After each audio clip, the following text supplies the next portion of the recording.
from the bid'ah in the deen of Allah subhanahu wa ta'ala. When you have a mazar, a grave of a wali of Allah, in the Hanafi school it is permissible to have a restroom for the visitors.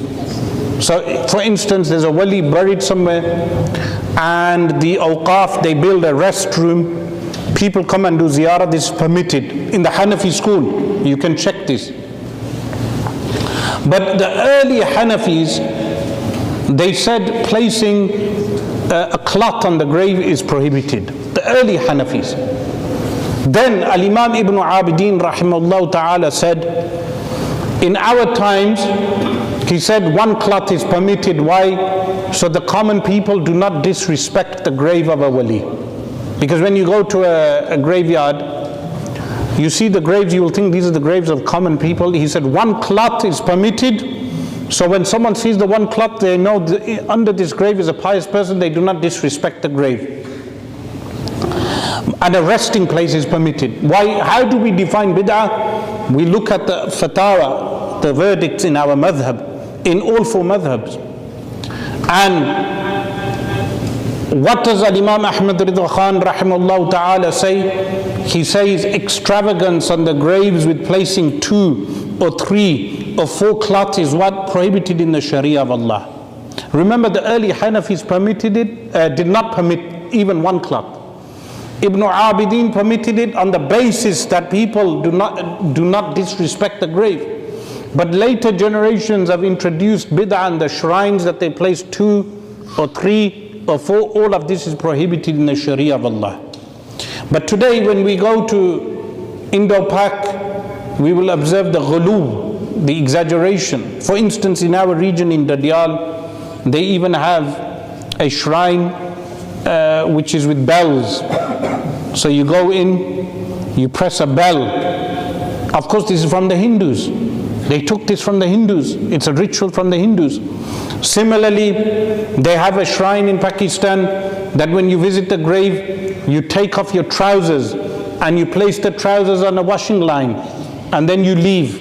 And they have one like this for women as well. Now what happens, the intelligent person, he sees this and he thinks this is the baralvis. He thinks this is the Sufis. He thinks this is the Ahl Sunnah people. They do this. They permit this. And what do they do then? They go to the opposite extreme, which is Wahhabism. How is Wahhabism the opposite extreme, someone may say? The opposite extreme of Wahhabism is such that what they do is they demolish the entire shrine. They demolish the entire grave. And in some points, what will they do? They will exhume the body. This happened in Libya. So in Libya, the shrines are preserved. But when the Wahhabis, after NATO's support, they removed Gaddafi, some of them, what did they do? They demolished entire shrines and they exhumed some of the bodies of the awliya radiyallahu anhum. So that's the other extreme, because they associate practice with shirk. But in Ahl Sunnah wal Jama'ah is the middle way. The ummatan wasata, the middle way. That firstly, if there is a salih person buried in a grave, we preserve the grave. It's not permissible to make the grave high. If they build a structure around the grave which is high, it's permitted in order to preserve the grave. But what we do not do is ghulu, exaggeration around the graves. But because Indo-Pak has Hindu culture, what they do is they mix Hindu culture into their visitation of graves. So if you go to Ajmer Sharif today, you will observe Hindu culture in how they practice visiting the shrines. They have Hindu culture. So they have no adab of firstly visiting the graves. One of those things, the ghulu, is the circumambulation tawaf of the graves. This is a bid'ah which is introduced in the deen of Allah. The only place you can do tawaf is the Kaaba of Allah subhanahu wa ta'ala. It is totally prohibited to do tawaf of anything else. But what do? They do tawaf of the graves. Additionally, they have some people doing sajda to the graves. Now, some of the fuqaha in the other madhahib, like Ar-Ramli and others, they have mentioned if someone kisses the ataba, which is the doorstep of a wali's shrine, it's permitted. They mention this. Some people will quote this. And that's not in the Hanafi school, it's in the other schools. They say if you go to see a wali or a pious person, you kiss the doorstep, it's permissible. Now, something being permissible does not mean that it's always wise to do so. I'll give you an example. Is kissing the hands of a pious person permitted? The answer is yes. Is kissing the feet of a pious person permitted in Sharia? The answer is yes. That would mean kissing the feet of an alim is permitted. Now, imagine an alim walked in, and when he walks in, one of the zealot murids stands up and jumps and kisses his feet. What will happen?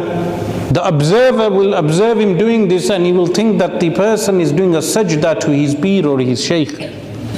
And it leads to more fitna.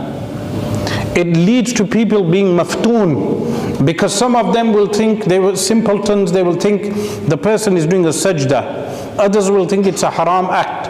This should give us a qaida. The qaida is that if something is permissible in the Sharia, but you believe by doing that thing it will lead to more corruption, then avoid doing that thing. If all the groups, Islamic groups, follow this qaida, you will not have many tribulations and ikhtilaf. That certain things are permitted, but if you believe by doing that permitted thing it would lead people becoming maftoon, then you avoid that thing, even if you believe that thing is permitted. And kissing the feet of people would fall into that. So similarly, Al-Imam Ahmad Rida Khan rahimahullah ta'ala, he mentions that kissing the graves of the awliya is mamnu'. He uses the word mamnu'. Why do they use the word mamnu' in fiqh? Because if something is permissible in itself, but it becomes impermissible because of extraneous factors, then they use the word mamnu'. He says you stand 4 feet away from the grave. You do not go and kiss the grave. You do not even touch the grave. He mentions all of this. But why did he mention this? What fiqh was this based upon? It was based upon the fact that one thing leads to another, and then people exaggerate how they behave around the graves. So similarly, we need to practice these things, because we have people today, they will jump on the shrine and they even cling to the shrine, and then they shout out the name of the wali, which is totally disrespectful. Why is it disrespectful?